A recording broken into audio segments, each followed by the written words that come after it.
Japan और China के भी रिश्ते खराब हो गए हैं और इस लेवल पर खराब हुए हैं कि जापान के समुद्री क्षेत्र में चीन के जो 4 जहाज हैं, गश्ती जहाज, वो हथियार समेत जापान के इलाके में घुस गए, जिसके बाद पूरा चक्कर काट के पेट्रोलिंग करके वो चाइना के इलाके में वापस गए हैं, जिस पर जापान भड़क गया है। ताइवान के समर्थन में उचक उचक कर जापान ने नाक घुसा दी, जो चाइना को बहुत बुरा लगा।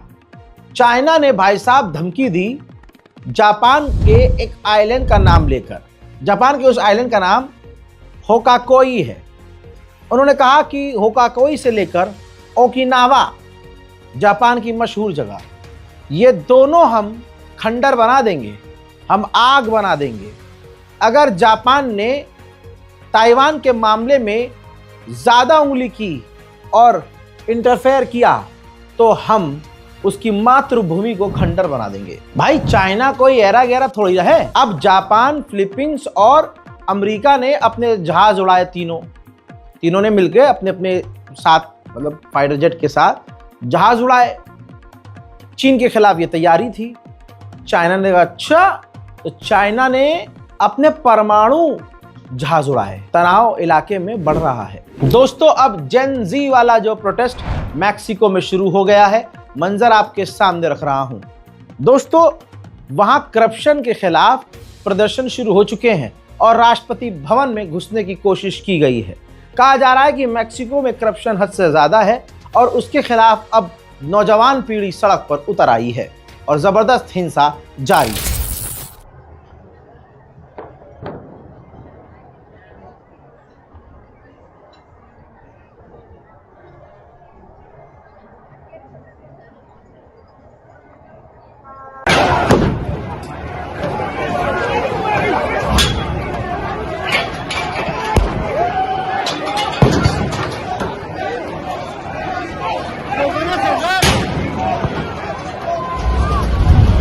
मैक्सिको की महिला प्रधानमंत्री ने कहा है कि ये जो प्रदर्शन हो रहा है इसको विदेशी द्वारा संचालित किया जा रहा है, फंड किया जा रहा है। जाहिर सी बात है, इशारा अमेरिका की तरफ है और हो भी सकता है क्योंकि अमेरिका मैक्सिको को धमकियां दे रहा था और अचानक से ये प्रदर्शन शुरू हो चुके, जहां पर प्रदर्शन मैक्सिको में होते ही नहीं थे।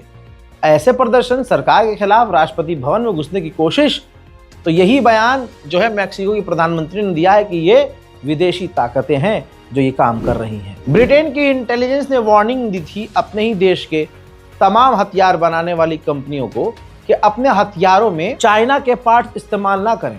रिपोर्ट यह है कि तमाम वार्निंग के बावजूद बर्तानिया के हथियार बनाने वाली कंपनी और फौज जो है चाइना के हार्डवेयर का इस्तेमाल अपने हथियारों में कर रही है। उधर कतर ने एक बड़ा काम किया है, तस्वीर आपके सामने है। कतर ने कॉन्गो और रवांडा का कॉन्फ्लिक्ट खत्म करवा दिया है। इन दोनों देशों के बीच, यानी रवांडा और कॉन्गो के बीच भी बनती नहीं थी, आपस में लड़ाइयां, गोलीबारी, ये सब चल रहा था। कतर ने मीडिएशन करवाया और कॉन्गो और रवांडा के बीच नॉर्मलाइजेशन करवा दिया।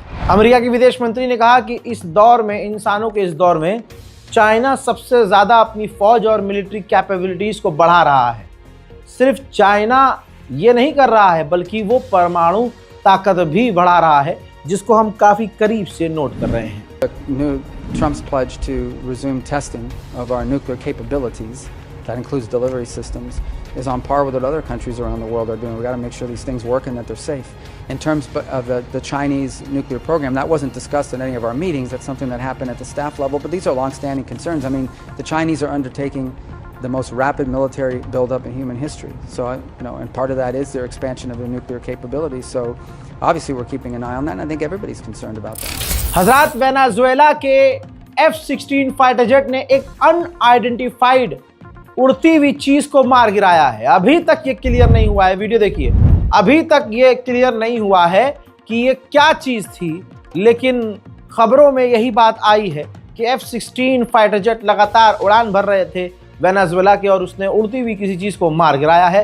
अब इस चीज का खुलासा कुछ दिन बाद होगा कि ये हुआ क्या है, किया क्या है। डोनाल्ड ट्रंप भी अब साबित हो रहा है कि ये डरा ही रहा था वेनेजुएला को। ट्रंप ने इंटरनेशनल मीडिया से बात करते हुए कहा कि जो वेनेजुएला के राष्ट्रपति हैं निकोलस माडुरो, उनके बारे में हम अभी बहुत सारी बातें कर रहे हैं।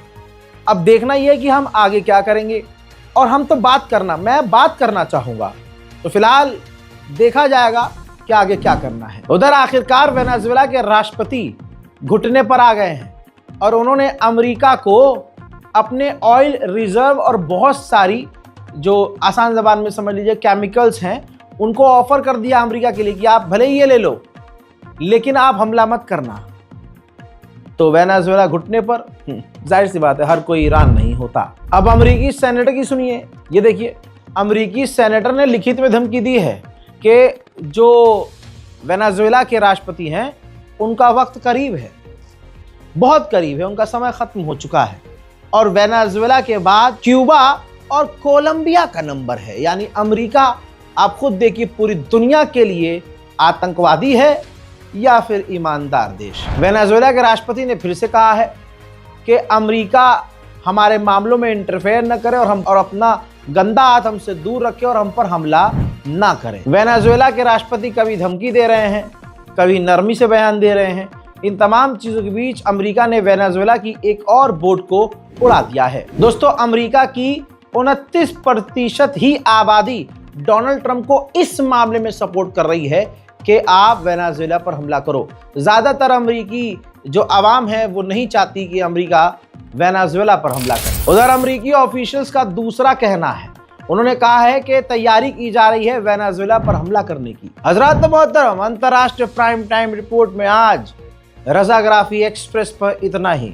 तो जल्दी से इस चैनल को सब्सक्राइब कीजिए जिसका नाम है रज़ाग्राफी एक्सप्रेस, कुछ ज़्यादा ही सच। टैगलाइन बड़ी मस्त है ना। सब्सक्राइब कीजिए और अपनी राय कमेंट में लिखिए। जय हिंद।